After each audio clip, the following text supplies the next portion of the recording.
Hello guys, good morning all of you and welcome back to our channel again.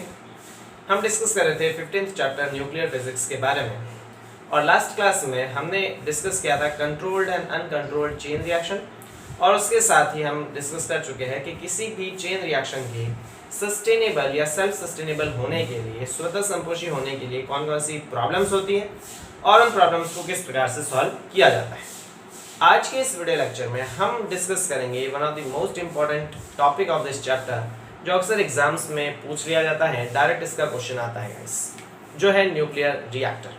तो हम basically आज discuss करेंगे कि nuclear reactor क्या होता है, इसकी क्या कंस्ट्रक्शन होती है, क्या क्या पार्ट्स होते हैं और ये किस तरह से वर्क करता है। तो चलिए गाइस शुरू करते हैं आज का सेशन। लेकिन उससे पहले अगर अभी तक आपने मेरे टेलीग्राम ग्रुप को ज्वाइन नहीं किया है तो जल्दी से नीचे डिस्क्रिप्शन बॉक्स में दिए गए लिंक पर जाके उससे जुड़िए, क्योंकि जो भी वीडियो लेक्चर यहाँ पे डिस्कस होता है वो सारे ही पीडीएफ कंटेंट आपको मेरे टेलीग्राम ग्रुप पे मिल जाएंगे, तो उससे आप अपना फेयर काम बड़ी आसानी से कर सकते हैं।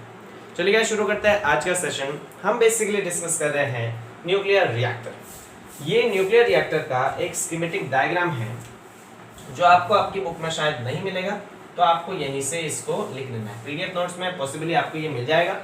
तो देखिए गाइस, हम डिस्कस कर रहे हैं हमारा topic nuclear reactor. Nuclear reactor, इसे हम नाभिकीय भट्टी भी कहते हैं, ठीक है, नाभिकीय भट्टी। देखिए भट्टी से मेरा मतलब है ऐसी कोई भी व्यवस्था जिससे एनर्जी ऑब्टेन होती हो, हमें ऊर्जा प्राप्त होती हो, उसे हम भट्टी कहते हैं। तो न्यूक्लियर रिएक्टर का स्कीमेटिक डायग्राम कुछ इस तरह से दिखा है। पहले हम ये डिस्कस कर लेते हैं कि न्यूक्लियर रिएक्टर होता क्या है। तो देखिए गाइस, न्यूक्लियर रिएक्टर एक ऐसा डिवाइस है या हम कह सकते हैं एक ऐसा अरेंजमेंट ऑफ इंस्ट्रूमेंट्स है जिससे हम नाभिकीय विखंडन से प्राप्त होने वाली ऊर्जा द्वारा विद्युत ऊर्जा का उत्पादन कर सकते हैं, या ये कहे कि नाभिकीय ऊर्जा को हम किस में बदल सकते हैं, विद्युत ऊर्जा में बदल सकते हैं। तो इसकी डेफिनेशन क्या आएगी? डेफिनेशन हम लिख सकते हैं नाभिकीय भट्टी,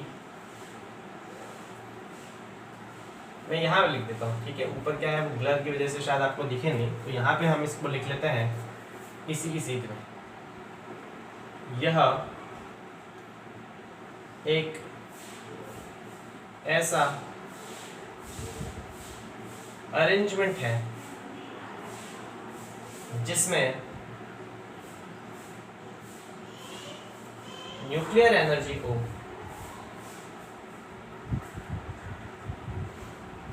इलेक्ट्रिकल एनर्जी में बदला जाता है।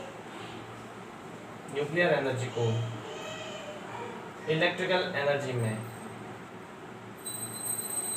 परिवर्तित किया जाता है, ठीक है। तो हमने क्या डिस्कस किया कि न्यूक्लियर रिएक्टर बेसिकली ऐसा एक अरेंजमेंट है, क्योंकि इसमें बहुत सारे डिवाइस है तो हम इसको सिंगल डिवाइस नहीं कह सकते। ये एक ऐसा अरेंजमेंट ऑफ डिवाइस है जिसमें हम न्यूक्लियर एनर्जी को, जो नाभिकीय विखंडन से ऊर्जा प्राप्त होती है, उस ऊर्जा को विद्युत ऊर्जा में परिवर्तित कर सकते हैं। बहुत सिंपल सी डेफिनेशन। अब ये भी देख लेते हैं कि न्यूक्लियर रिएक्टर में कौन कौन से पार्ट्स होते हैं। तो गाइस, इसमें मेनली हम पार्ट के बारे में डिस्कस करेंगे। तो सबसे पहला जो हमारे पास पार्ट आता है वो आता है विखंडनीय पदार्थ। मैं सभी पार्ट्स पहले लिख लेता हूं। विखंडनीय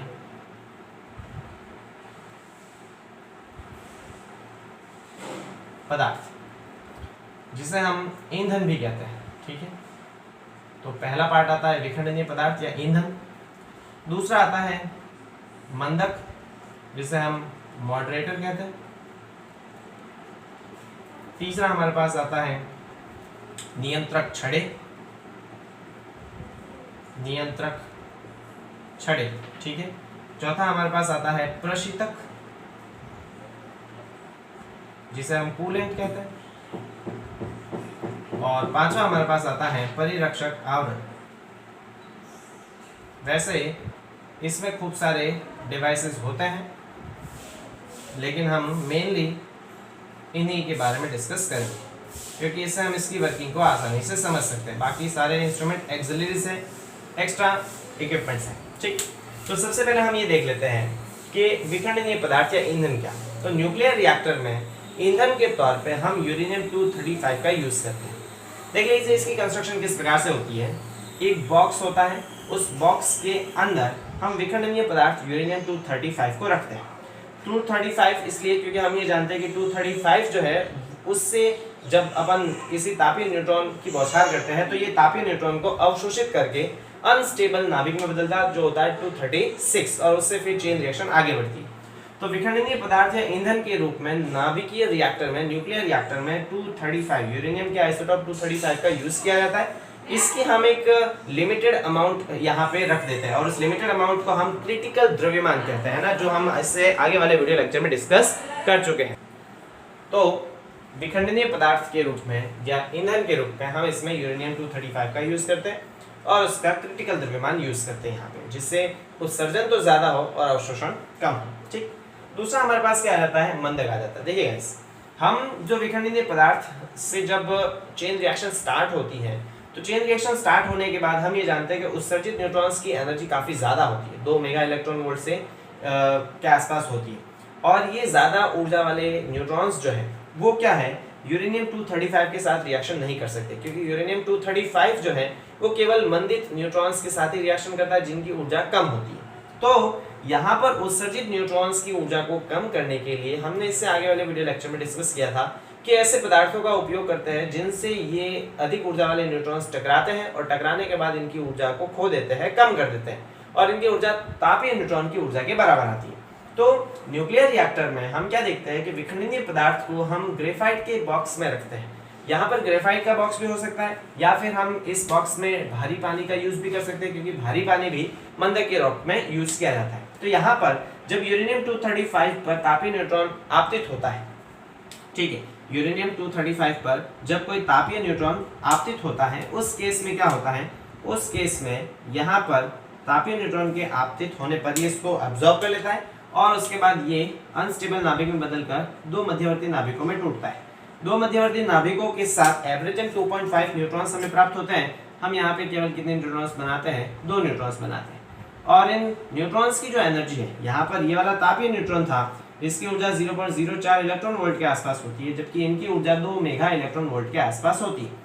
तो ये जो उच्च ऊर्जा वाले न्यूट्रॉन्स है ये इसके आसपास की ग्रेफाइट के बॉक्स से या फिर भारी पानी से टकराते हैं और इनके परमाणुओं से टकराकर अपनी ऊर्जा को खो देते हैं और इनकी ऊर्जा कितनी हो जाती है, 0.04 इलेक्ट्रॉन वोल्ट के आसपास हो जाती है। जब इनकी ऊर्जा वापस 0.04 इलेक्ट्रॉन वोल्ट के आसपास होगी, इस स्थिति में ये आगे और यूरेनियम के नाभिक से टकराएंगे और फिर इस चेन रिएक्शन को क्या बढ़ाएंगे, आगे बढ़ाएंगे। तो इस प्रकार इस प्रोसेस को आगे बढ़ाने के लिए हमारे पास इन न्यूट्रॉन्स की ऊर्जा जो है वो कम होनी चाहिए और इन न्यूट्रॉन्स की ऊर्जा को कम करने के लिए जिन पदार्थों का अपन उपयोग करते हैं उन्हें मंदक कहते हैं। तो मंदक की डेफिनेशन किस प्रकार से दी जा सकती है कि न्यूक्लियर रिएक्टर में उत्सर्जित न्यूट्रॉन्स की एनर्जी को कम करने के लिए जिन पदार्थों का उपयोग किया जाता है उन्हें हम मंदक कहते हैं। मोस्टली मंदक के रूप में ग्रेफाइट का या फिर D2O का उपयोग किया जाता है, जो कि भारी पानी। इनके परमाणुओं से जब उच्च ऊर्जा की न्यूट्रॉन्स टकराते हैं तो अपनी ऊर्जा खो देते हैं और इनकी ऊर्जा तापीय न्यूट्रॉन के बराबर होती है। तब ये आगे और नाभिक को विखंडित करने के लायक हो जाते हैं और चेन रिएक्शन को आगे बढ़ा सकते हैं। ठीक, उसके बाद हम क्या देखते हैं, नियंत्रक छड़ें। देखिए गाइस, नियंत्रक छड़ें बेसिकली क्या होती हैं, ऐसी छड़ें होती हैं जो न्यूट्रॉन्स को अवशोषित कर सकें। समझिए क्या, हम यहाँ पे क्या देखते हैं कि प्रति विखंडन हमें लगभग 2.5 न्यूट्रॉन प्राप्त होते हैं। तो इस हिसाब से हमारे पास न्यूट्रॉन्स की संख्या क्या होती जाएगी, बढ़ती जाएगी। और अगर न्यूट्रॉन्स की संख्या बढ़ती जाएगी तो इस वजह से यहाँ पर जो रिएक्शन की रेट है वो भी बढ़ती जाएगी। और हम पढ़ चुके हैं कि अगर इस प्रकार की प्रोसेस हुई तो ये अनकंट्रोल्ड चेन रिएक्शन हो जाएगी और अनकंट्रोल्ड चेन रिएक्शन अगर हो गई तो यहाँ पे इस नाभिकीय रिएक्टर में विस्फोट हो जाएगा, ब्लास्ट हो जाएगा और ये सारा कुछ मामला फट जाएगा। तो यहाँ पर अनियंत्रित नाभिकीय अभिक्रिया न हो इसके लिए हम कुछ ऐसे पदार्थों का उपयोग करते हैं जो न्यूट्रॉन्स को अवशोषित कर सके। तो यहाँ पर क्या होगा, नियंत्रक छड़ें बेसिकली ऐसे पदार्थ होते हैं जो उत्सर्जित न्यूट्रॉन्स को अवशोषित कर सके। और यहाँ पे जब वो न्यूट्रॉन्स अवशोषित हो जाएंगे तो हमारे पास न्यूट्रॉन्स की संख्या कम बची रहेगी और कम मात्रा में जब न्यूट्रॉन हमारे पास होंगे तो वो आगे भी कम मात्रा में न्यूट्रॉन उत्सर्जित करेंगे और इस प्रकार ये प्रोसेस लिमिटेड या नियंत्रित हो जाएगी। समझिए किस प्रकार से, स्टार्टिंग में जब एक तापीय न्यूट्रॉन जब यूरेनियम के नाभिक पर आपतित होता है तो इससे 2 न्यूट्रॉन नए प्राप्त होते हैं। फिर ये वापस मंदक से टकराते हैं और मंदक से इनकी ऊर्जा क्या हो जाती है, कम हो जाती है। कम होने पर ये वापस आगे यूरेनियम के नाभिक से टकराएंगे और वापस प्रति न्यूट्रॉन 2 नए न्यूट्रॉन प्राप्त होंगे। तो ये प्रोसेस आगे से आगे बढ़ती जाएगी और ये अनकंट्रोल्ड हो जाएगी। तो इसके लिए हम क्या करते हैं, कैडमियम की छड़ों का उपयोग करते हैं। देखिए कैडमियम बेसिकली क्या होता है, कैडमियम न्यूट्रॉन्स का बड़ा अच्छा अवशोषक होता है। तो हम क्या करते हैं, शुरुआत में इन कैडमियम की छड़ों को बाहर रखते हैं। तो जब ये कैडमियम की छड़ें बाहर होगी तो यहाँ पर ये अनियंत्रित नाभिकीय अभिक्रिया होने लगेगी और स्टार्टिंग में हमारे पास न्यूट्रॉन्स की संख्या काफी ज्यादा होगी। फिर हम इन कैडमियम की छड़ों को थोड़ा सा अंदर डालते हैं। जब इन कैडमियम की छड़ों को थोड़ा सा अंदर डाला जाता है तो हमारे पास K का जो मान है, ठीक है, K का जो मान है, जो न्यूट्रॉन मल्टीप्लिकेशन फैक्टर है, उसका मान 1 के बराबर हो जाता है। इसका मतलब क्या है कि न्यूट्रॉन की छड़ को जब अपन थोड़ा सा अंदर डालते हैं तो जो हमारे पास प्रति विखंडन 2 न्यूट्रॉन प्राप्त होते हैं, ठीक है, उन 2 न्यूट्रॉन्स में से एक न्यूट्रॉन तो इस कैडमियम की छड़ में अवशोषित हो जाता है और विखंडन के लिए केवल हमारे पास कितना न्यूट्रॉन बचता है, एक ही न्यूट्रॉन बचता है। तो प्रोसेस क्या होगी, कुछ इस प्रकार की प्रोसेस होगी गाइस कि स्टार्टिंग में हमारे पास अनियंत्रित नाभिकीय अभिक्रिया होने लगती है। फिर कैडमियम की छड़ों को जब अपन अंदर डालते हैं तो हमारे पास K का मान 1 हो जाता है। इसका मतलब समझिए कि यूरेनियम के नाभिक पर जब हमने तापीय न्यूट्रॉन को आपतित कराया, ठीक है, तो यूरेनियम के नाभिक पर तापीय न्यूट्रॉन को आपतित कराने पर विखंडन हुआ इसका और ये 2 मध्यवर्ती द्रव्यमान संख्या वाले नाभिकों में टूट गया। और इसके साथ ही यहाँ पर हमारे पास क्या उत्सर्जित होते हैं, यहाँ पर हमारे पास 2 नए न्यूट्रॉन उत्सर्जित होते हैं।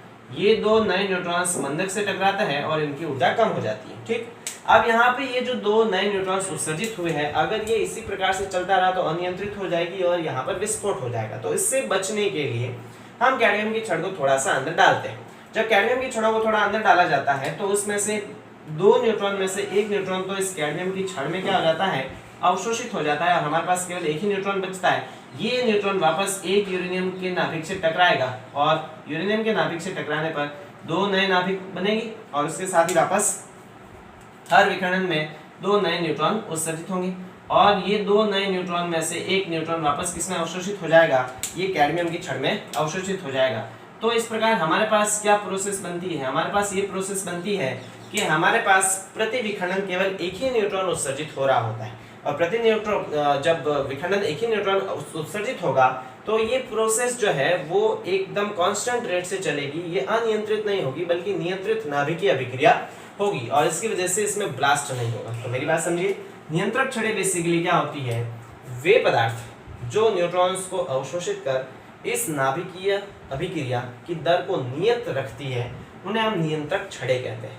नियंत्रक छड़ों के रूप में मुख्य रूप से कैडमियम का उपयोग किया जाता है क्योंकि कैडमियम जो है वो न्यूट्रॉन का एक अच्छा अवशोषक होता है। तो प्रति विखंडन जो 2.5 न्यूट्रॉन उत्सर्जित होते हैं तो हम कैडमियम की छड़ों को इस प्रकार से अंदर डालते हैं कि प्रति विखंडन जो 2.5 नए न्यूट्रॉन उत्सर्जित हो रहे हैं उसमें से केवल एक ही न्यूट्रॉन विखंडन के लिए बचा रहे और बाकी के जो न्यूट्रॉन्स है वो कैडमियम की छड़ में क्या हो जाए, अवशोषित हो जाए। तो हमारे पास जब एक ही न्यूट्रॉन बचा रहेगा तो वो एक ही न्यूट्रॉन एक ही नाभिक को तोड़ पाएगा, उससे जो नए न्यूट्रॉन्स बनेंगे उसमें से वापस हमारे पास एक ही न्यूट्रॉन बचेगा। तो ये प्रोसेस जो है वो कॉन्स्टेंटली चलती रहेगी और इस प्रकार की अभिक्रिया को हम नियंत्रित नाभिकीय अभिक्रिया कहते हैं। अगर कैडमियम की छड़ों को बहुत ज्यादा अंदर डाल दिया जाए तो इस स्थिति में जो K का मान 1 है वो 1 से क्या हो जाएगा, कम हो जाएगा और अगर K का मान 1 से कम हो जाएगा और उस स्थिति में क्या होगा कि जितने भी 2.5 न्यूट्रॉन्स उत्सर्जित हो रहे हैं वो सारे के सारे कैडमियम की छड़ में अवशोषित हो जाएंगे और जब सारे के सारे जो न्यूट्रॉन्स कैडमियम की छड़ में अवशोषित हो जाएंगे तो कोई नया न्यूट्रॉन बचेगा नहीं नाभिकीय विखंडन के लिए और अभिक्रिया रुक जाएगी। तो मेरी बात समझिए, स्टार्टिंग में हम क्या करते हैं, कैडमियम की छड़ों को बाहर रखते हैं जिससे अनियंत्रित नाभिकीय अभिक्रिया होती है। बहुत कम समय के लिए हमारे पास न्यूट्रॉन्स की संख्या बढ़ जाती है।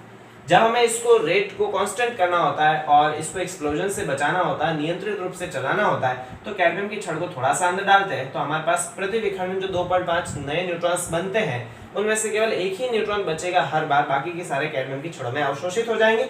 तो हमारे पास ये रिएक्शन की रेट कांस्टेंट हो जाएगी और कांस्टेंट रेट से ये रिएक्शन चलती रहेगी और हमें ऊर्जा मिलती रहेगी।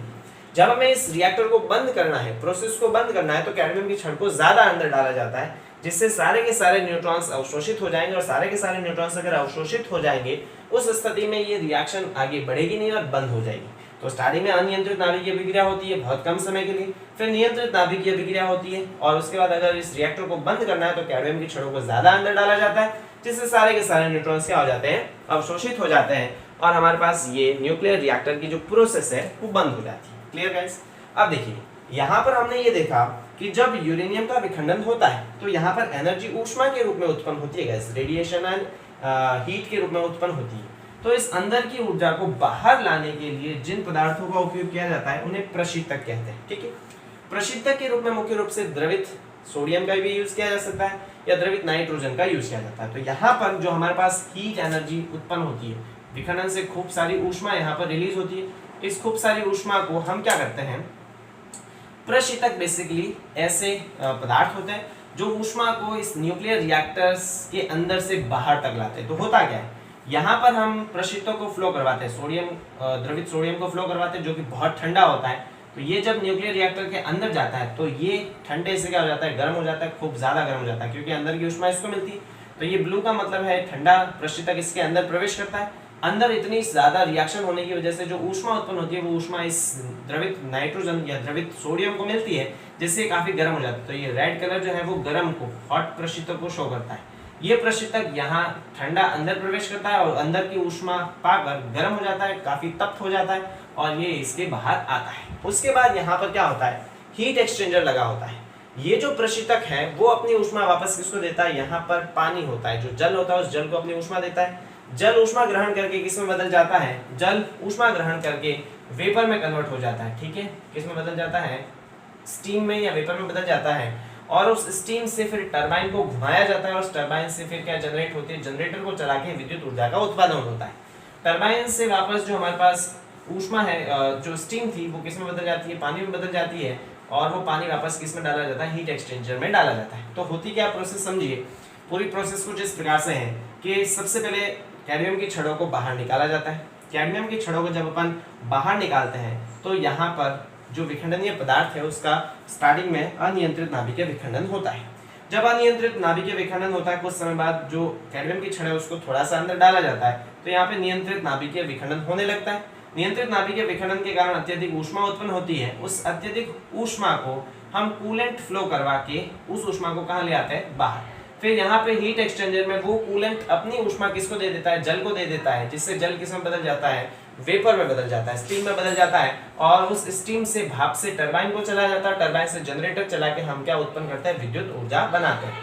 टरबाइन से वापस ये जो स्टीम है, जो वेपर है, वो किस में बदल जाती है, पानी में बदल जाती है और उस पानी को हम वापस इस तरह से फ्लो चलता रहता है और ऊष्मा का उत्पादन होने की वजह से हम विद्युत ऊर्जा का उत्पादन करते रहते हैं। तो ये न्यूक्लियर रिएक्टर इस तरह से वर्क करता है। अब हम क्या देखते हैं कि इस प्रोसेस में विकिरणें भी उत्सर्जित होती है, काफी हानिकारक विकिरणें उत्सर्जित होती है जब भी नाभिकीय विखंडन होता है। तो उन हानिकारक विकिरणों से बचने के लिए हम इस पूरे न्यूक्लियर रिएक्टर को बहुत मोटी कंक्रीट की दीवार से घेर के रखते हैं और इस मोटी कंक्रीट की दीवार को हम क्या कहते हैं, परिरक्षक आवरण कहते हैं। तो ये मोटे मोटे स्तर पे हमने क्या डिस्कस कर लिया, न्यूक्लियर रिएक्टर कि बेसिकली न्यूक्लियर रिएक्टर क्या होता है, इसके क्या क्या कंपोनेंट्स होते हैं और ये किस प्रकार से वर्क करता है। तो गाइस देख लीजिए, एक बार वापस हम इसका रिव्यू कर लेते हैं। न्यूक्लियर रिएक्टर में विखंडनीय पदार्थ यूरेनियम 235 होता है। इसके विखंडन से जो हमें दो नए नाभिक मिलते हैं और न्यूट्रॉन्स होते हैं। इन न्यूट्रॉन्स की ऊर्जा काफी ज्यादा होती है। न्यूट्रॉन्स की ऊर्जा को कम करने के लिए आसपास ग्रेफाइट या भारी पानी होता है, ये मंदक कहलाते हैं। इनसे ये न्यूट्रॉन्स टकराते हैं, इनकी ऊर्जा कम होती है ताकि ये आगे यूरेनियम को विखंडित कर सके। अब स्टार्टिंग में कैडमियम की छड़ों को क्या रखा जाता है, बाहर। तो विखंडन की प्रोसेस स्टार्ट होती है और ये अनियंत्रित होती है। स्टार्टिंग में कैडमियम की छड़ों को थोड़ा सा अंदर डाल दिया जाता है, तो इससे ये जो विखंडन की अभिक्रिया है वो नियंत्रित हो जाती है। ठीक है, और ये कांस्टेंट रेट से स्टार्ट हो जाता है रिएक्टर। इसमें उत्पन्न ऊष्मा को बाहर लाने के लिए कूलेंट को फ्लो किया जाता है। कूलेंट यहाँ ठंडा प्रवेश करता है और गर्म होकर बाहर आता है।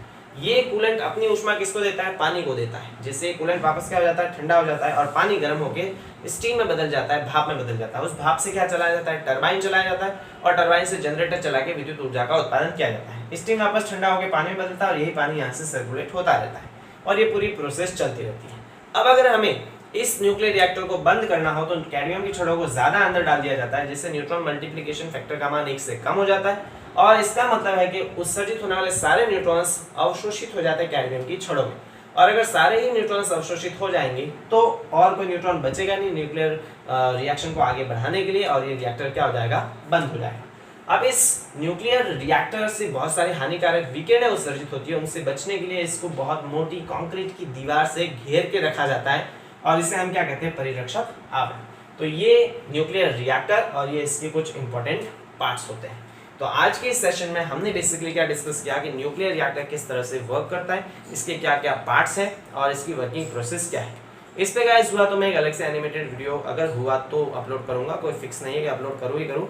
अगर मुझे समय मिल गया तो इस पे एक छोटा सा एनिमेटेड वीडियो मैं डाल दूंगा ताकि आप इसकी प्रोसेस को समझ सको कि वास्तव में ये एनिमेशन में किस तरह से दिखता है और न्यूक्लियर रिएक्टर किस तरह से वर्क करता है। तो इससे आगे हम डिस्कस करेंगे इस चैप्टर का लास्ट टॉपिक के बारे में, जो है कि नाभिकीय संलयन यानी कि न्यूक्लियर फ्यूजन। तो इसके बारे में डिस्कस करेंगे हम अपने अगले वीडियो लेक्चर में। तो मिलते हैं गाइस अगले वीडियो लेक्चर में। Thank you so much.